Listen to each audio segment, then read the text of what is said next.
Get ready, start. Sir, several questions raised regarding the defense ministry and the external affairs and irrigation ministries have been clarified by my colleagues from those ministries. My task, therefore, has been simplified to that extent.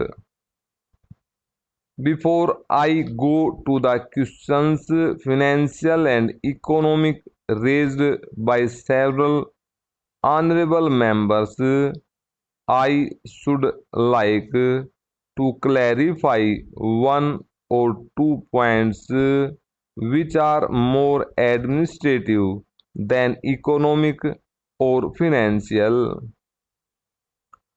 One of them was raised by my honorable friend. He raised the question about the recruitment by the assistant superintendent's departmental competitive examination, and particularly about the examination held in 2010. He said that about rupees 6 crores were spent for the 2010 examination, and later it was declared that no vacancies were available.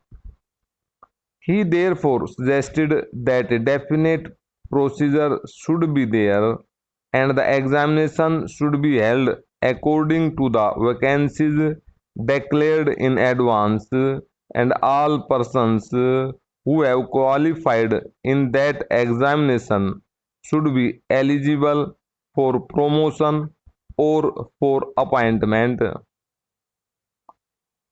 Sir, I do not know whether the honorable member knows how these vacancies are filled. He probably refers to the sector officer's grade in the Central Secretariat Service. This is filled 50% by direct recruitment and 25% by departmental competitive examination open to the assistants, that is the next lower grade, and the rest 25% by promotion of the assistants on the basis of seniority subject to fitness. The examination, therefore, that he was referring to was a departmental competitive examination for filing 25% of the vacancies. It takes about 1 year for the Union Public Service Commission to declare the results of the examination from the time they take up the question of the examination. It is not therefore possible to declare the number of vacancies to be filled in from the very beginning. To declare them just when the results are out is more realistic, and that is what is done.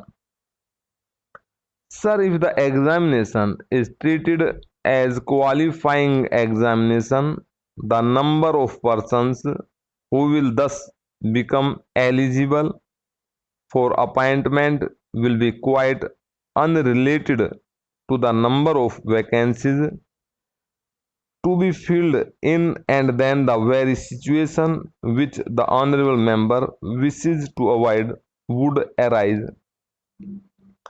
It would not then be possible to hold any of the examinations at regular intervals, and promotions against this quota would become very fitful.